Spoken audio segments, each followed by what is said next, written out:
ये कहानी एक ऐसे गांव की है जहां परंपराओं का बहुत महत्व था। वहां के लोग अपने रीति रिवाजों का पालन बड़े गर्व के साथ करते थे और उन्हें अपने जीवन का हिस्सा मानते थे। इस गांव में रमेश नाम का व्यक्ति अपने छोटे भाई सुरेश और पत्नी सुधा के साथ रहता था। उनका परिवार गांव के प्रतिष्ठित परिवारों में गिना जाता था। रमेश के पिता का देहांत कई साल पहले हो चुका था और अब वह घर का मुखिया था। परिवार में उसकी माँ और दादी भी थीं, जो परंपराओं और संस्कारों को लेकर बहुत सख्त थीं। उनकी नजर में महिलाओं को घूंघट में रहकर घर की इज्जत को बनाए रखना चाहिए।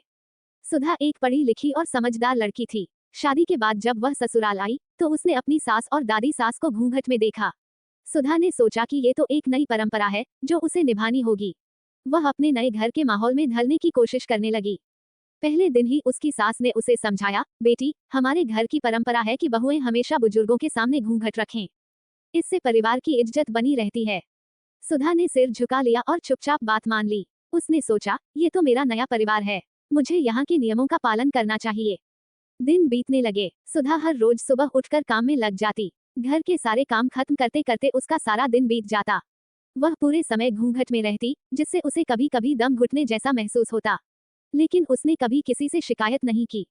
उसका छोटा देवर सुरेश, जो अभी स्कूल में पढ़ रहा था, अक्सर देखता कि उसकी भाभी काम में लगी रहती है और अपने मन की बात किसी से नहीं कहती। सुरेश अपनी भाभी से बहुत स्नेह करता था। एक दिन उसने अपनी भाभी से पूछा, भाभी, आप हमेशा घूंघट में क्यों रहती हैं? क्या आपको यह अच्छा लगता है? सुधा ने मुस्कुराकर जवाब दिया, ये हमारे घर की परंपरा है सुरेश, इसे निभाना मेरा कर्तव्य है। सुरेश ने कुछ नहीं कहा, लेकिन उसने भाभी की आंखों में एक अजीब सी उदासी देखी। कुछ दिनों बाद गांव में पंचायत की घोषणा हुई। पंचायत में गांव के सभी बड़े बुजुर्ग और महिलाएं इकट्ठा होने वाले थे। इस बार पंचायत में गांव की महिलाओं के अधिकारों और परंपराओं पर चर्चा होनी थी।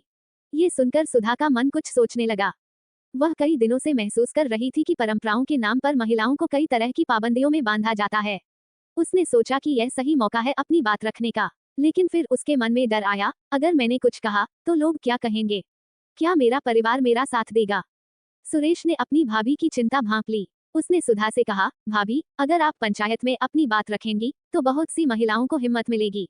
आप हमेशा कहती हैं कि बदलाव जरूरी है, तो इसे शुरू करने वाली भी आप हो सकती हैं। सुधा ने सुरेश की बात पर विचार किया। उसने ठान लिया कि वह अपनी बात जरूर रखेगी। पंचायत का दिन आया। गांव के सारे लोग इकट्ठा हुए। वहां पुरुष और महिलाएं अलग अलग बैठे थे। जब पंचायत शुरू हुई तो गांव के मुखिया ने कहा, आज हम महिलाओं के अधिकार और परंपराओं पर चर्चा करेंगे। अगर किसी को कुछ कहना हो तो वह अपनी बात रख सकता है। सुधा ने धीरे धीरे अपना घूंघट हटाया और खड़ी हो गई। उसकी इस हरकत से सभी चौंक गए। गांव के लोग एक दूसरे को देखने लगे। सुधा ने कहा, मैं आप सबसे कुछ कहना चाहती हूँ। मुखिया ने कहा, बोलो बहू।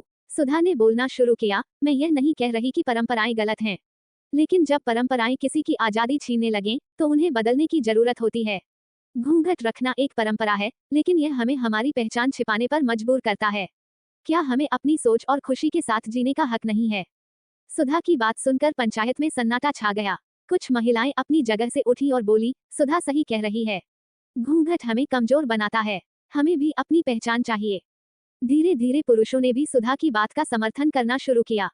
रमेश, जो सुधा की हर बात समझता था, खड़ा हुआ और बोला, मेरी पत्नी जो कह रही है वह बिल्कुल सही है।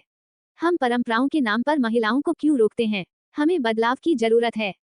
मुखिया ने सभी की बात सुनी और कहा, आज से गांव में कोई भी महिला घूंघट रखने के लिए बाध्य नहीं होगी।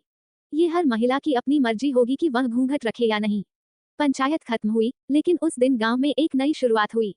सुधा की बात ने पूरे गांव की महिलाओं को हिम्मत दी। अब गांव में महिलाएं बिना किसी डर के खुलकर अपनी बात कहने लगीं। ये कहानी हमें सिखाती है कि परंपराएं तभी तक अच्छी हैं जब तक वे किसी की आजादी और पहचान में बाधा न बने।